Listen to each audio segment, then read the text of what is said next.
Le pido al equipo que nos grabe para saludar con muchísimo gusto a mi queridísimo Ricardo Sevilla, un verdadero periodista, porque mire, la piltrafa de Sergio Sarmiento, que nada más sirve como asiento en su cara para los machuchones, se detenta como periodista fifí, ¿no? Es lo que dice Sergio Sarmiento. Pero el que verdaderamente es periodista, investigador, escritor, es el queridísimo Ricardo Sevilla. Y hoy nos trae una investigación muy interesante, pero creo que podemos empezar a hablar de esas piltrafas humanas que se detentan como periodistas y que, bueno, pues esto es lo que son, ¿no? Personajes que de alguna u otra forma están de acuerdo con políticas que van, mire, ya sí, clara y directamente en contra de la humanidad. ¿Qué es eso de quitarle derechos a los trabajadores, de aumentar la inflación hasta sus máximas extensiones, provocando que la gente muera de hambre?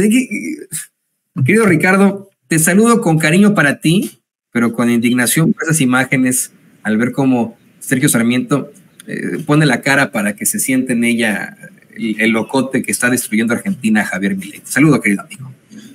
Querido Toño, muchísimas gracias por tu bienvenida, por tus diferentes palabras. Voy a caer muy pesado, Toño, desde temprano. Son las 11:41 y yo me niego a conversar en esta ocasión contigo sobre esta piltrafa. Me niego rotundamente, no tengo nada más que agregar sobre este personaje del cual ya he dicho muchísimas cosas y que él mismo ahora con estas imágenes se exhibe de cuerpo entero, bueno, de cuerpo enterito, porque es un pequeñito. Yo no tengo nada contra las personas de talla pequeña, yo mismo apenas alcanzo 1,72 m, pero bueno, este personaje es un abyecto. Yo, Toño, estoy muy triste, estoy muy indignado porque he visto en los medios de comunicación corporativos que no se está hablando de la muerte del último gran escritor que teníamos. El último gran escritor, a lo mejor a usted habrá otros autores, otras autoras que le gusten,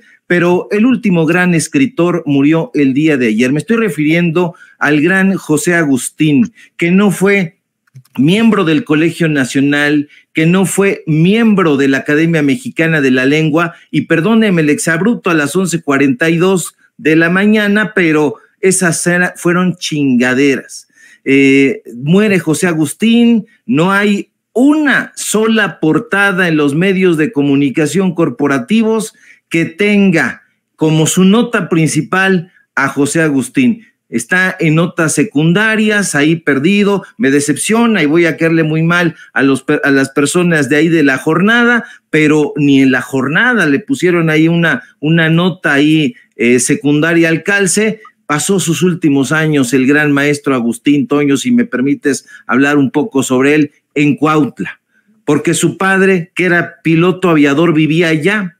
Al principio, José Agustín visitaba la casa de su papá durante las vacaciones. En 1975 decidió rentar la propiedad porque le gustaba y porque quería salir del caos capitalino. ¿Quién no hemos querido salir del caos capitalino?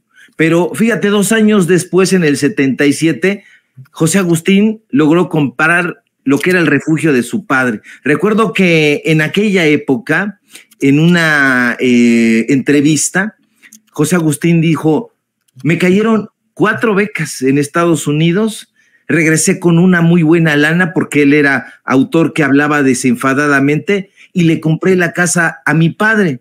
Y ahí es donde nace la relación estrechísima de José Agustín con Morelos. Yo esperaría que por lo menos en el estado de Morelos le hagan un homenaje a este gran escritor. Ayer conversábamos ampliamente con algunos de los autores que lo leyeron, que lo conocieron, que trataron con él y con su obra. Yo quizá tengo muy poco que aportar, pero recuerdo que en mi adolescencia La Cocina del Alma era una columna de rock que se publicaba en una revista llamada La Mosca, que era heredera de otra revista que se llamaba Connect. ¿La conocías, Toño? Sí.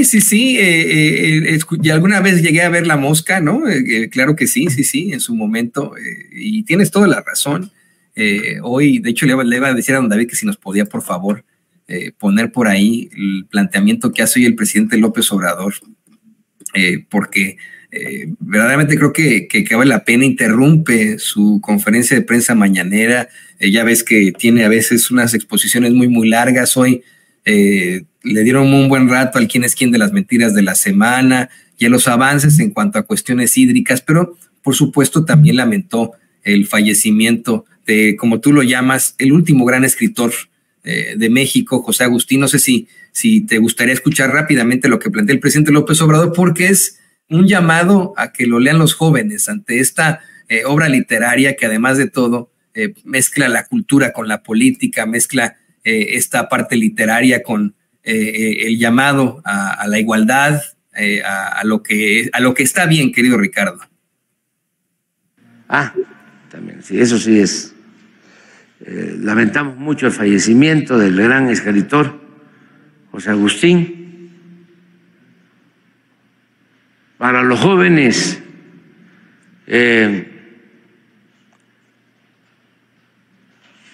son muy recomendables sus textos,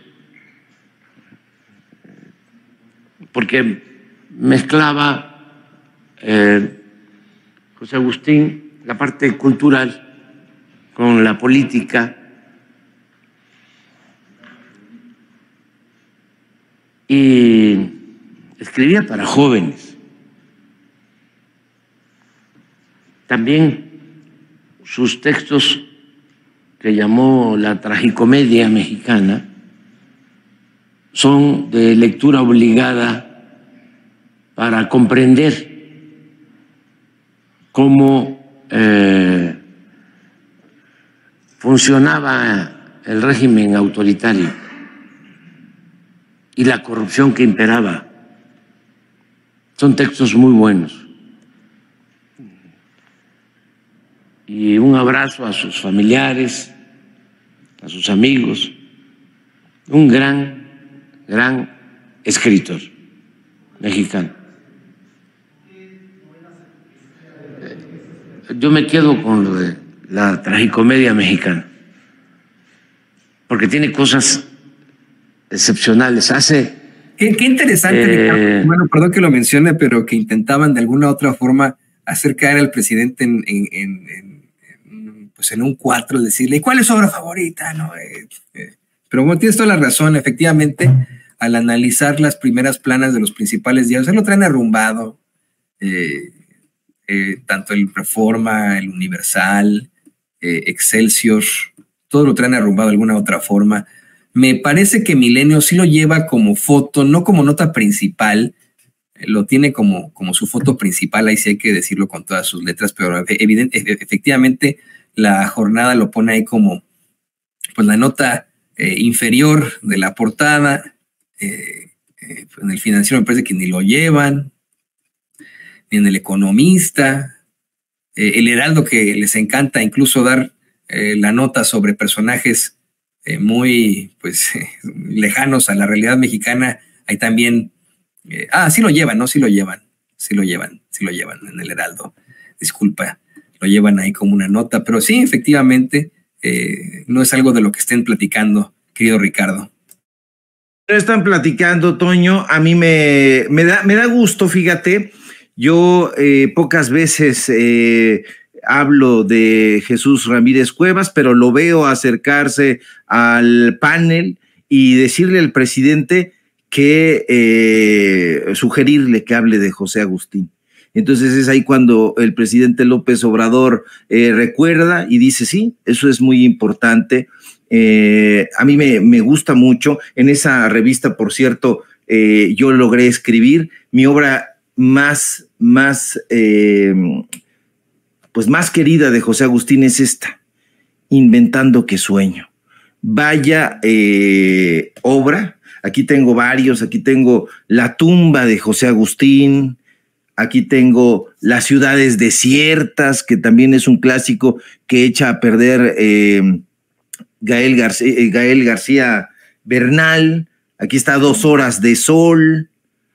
Aquí está que también es muy interesante, que es el diario de brigadista, no de un brigadista, sino de brigadista, donde habla de un encuentro que tiene ahí con Gustavo Sainz. no le gustaba a José Agustín el mote de la onda, no le gustaba ni a Agustín, ni a Parménides García Saldaña, ni a Gustavo Sáenz. Es un mote que ellos repudiaban.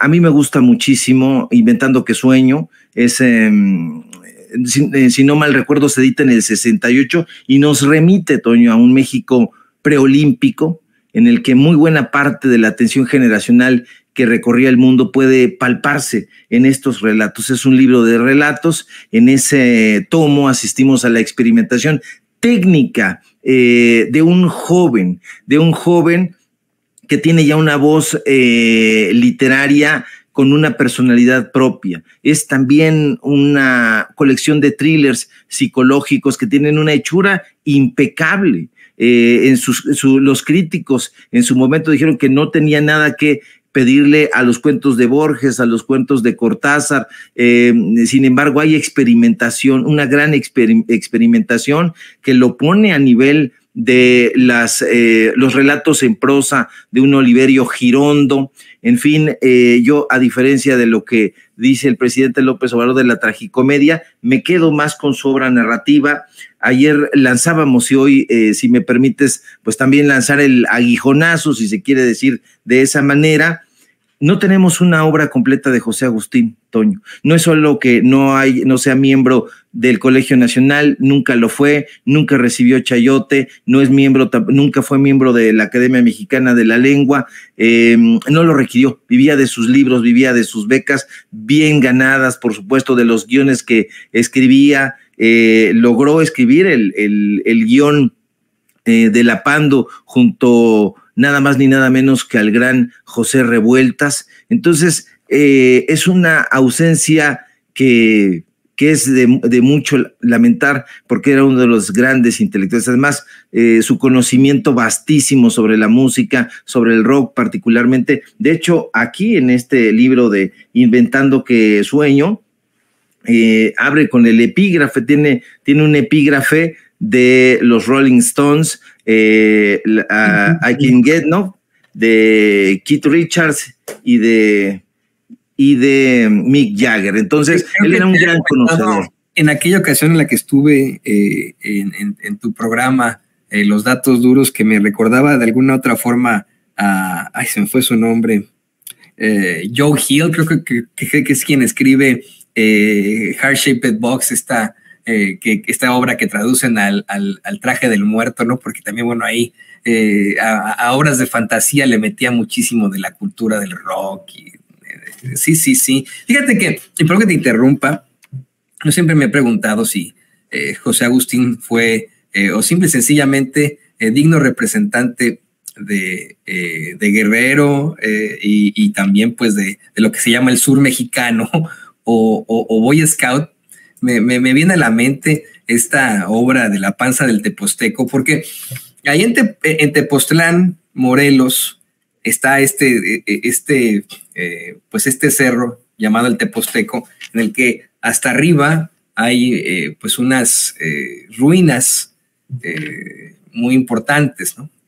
Y ahí mismo, en Tepoztlán, hay un campo que se llama Mestitla, que es el campo nacional de los Scouts, donde se hacen, pues bueno, los campamentos nacionales y etcétera, ¿no? Y esta obra, pues, es algo que a lo mejor cuentan en alguna idea de estas, ya sabes tú, ¿no? Las historias de terror en la fogata, ¿no? Que pues obviamente tiene le da una vuelta a la cosmogonía prehispánica, ¿no? Pero siempre muy, muy interesante al hablar de José Agustín en todo ese tipo de circunstancias. Y tienes toda la razón. Deberíamos, de hecho, hasta dedicar un programa completo para hablar de su obra, su vida y obra. Definitivamente, mi querido Toño, y la verdad es que haría falta un programa, una serie de documentales para hablar de toda la vida y obra de este personaje que trató con Neruda. Ayer hablábamos con Norma Bundes, una escritora que fue prácticamente como su hija. Entonces nos platicaba sobre algunas anécdotas que vivió allá en Cuautla con José Agustín, y yo lanzaba también una pequeña bravata, si se quiere ver de esa manera, pero decía, creo que el Fondo de Cultura Económica, encabezado en este sexenio por Paco Ignacio Taibo II, quedó a debernos las obras completas de José Agustín.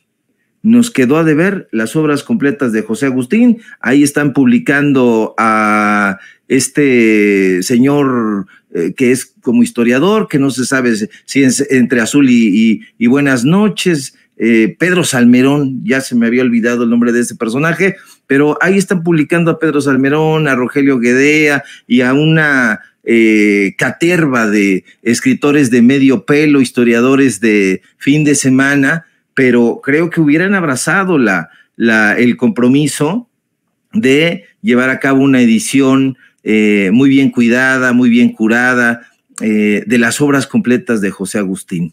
Hay muchos conocedores de la obra del autor de La tumba, y creo que eso lo tendría que hacer se tendría que haber hecho en este sexenio, sino cuándo. Y no es que ahorita nos estemos desgarrando las vestiduras, Toño, porque en su momento, cuando estaba José Agustín vivo, cuando estaba Gerardo de la Torre, otro de los grandes escritores que murió también recientemente, pues nosotros lo planteamos aquí en Sin Censura, lo planteamos en Los Datos Duros, lo planteamos en diferentes foros. ¿Cómo es posible que personajes miserables, ramplones, abyectos como Guillermo Sheridan es académico, es académico de la lengua? Este personaje racista está ahí metido. Enrique Krause, Christopher Domínguez y una serie de personajes están sangrando al erario a través del Colegio Nacional, y estos grandes autores no son miembros de esa élite, cuando la realidad es que le han dado a este país gloria literaria, pero además arte, conocimiento. La tragicomedia mexicana a la que se refirió el presidente López Obrador es una trilogía fantástica, porque además en la época en que yo era adolescente se leía como el contraste de la biografía del poder. Usted recuerda la tragicomedia mexicana, que es el título irónico de este paseo histórico que hace José Agustín de una manera muy desenfadada y perfectamente documentada, y la otra, la biografía de Enrique Krause, que como su nombre lo dice, es una biografía del poder, aunque podríamos ponerle adulación del poder. Entonces se leían como contrastes. Yo creo que valdría muchísimo la pena que se reeditara. Yo diría que el Fondo de Cultura Económica tendría que hacerlo, porque a esta hora no creo que lo vaya a hacer Random House, no creo que lo vaya a hacer, no sé, Era, Joaquín Mortiz o algunas de estas editoriales Tusquets que están secuestradas por los amigos de Enrique Krause, no creo que lo vaya a hacer Cali Arena de Héctor Aguilar Camín. Yo creo que es una deuda que tenemos con el gran escritor de la tumba, de Diario de Brigadista. En fin, era necesaria, creo, mi querido Toño, esa pequeña diatriba. Sí, no, aquí sí lo mencionamos desde el principio, fue parte de nuestras noticias más importantes, y igualmente me uno a esta pena, a esta gran pérdida para México, para el mundo. Descansa en paz, José Agustín, y pues estaremos siempre recordando su vida y obra y leyéndolo. Espero que muy pronto podamos tener la oportunidad de hacer un programa especial. Mira, tú dinos, Ricardo, ya sabes que doña Ceci se pone las pilas, ella se pinta sola para hacer estos programas especiales, y yo le entro con mucho gusto, ¿eh? Perfecto, pues entonces hay que poner manos a la obra, mi querido Toño, porque dicen por ahí, es justo y necesario. Hasta vestido de scout. A mí, te digo, se me da la impresión, porque esta obra, haz de cuenta que es lo que contaban ahí en Mestitla, ¿no? Pero bueno,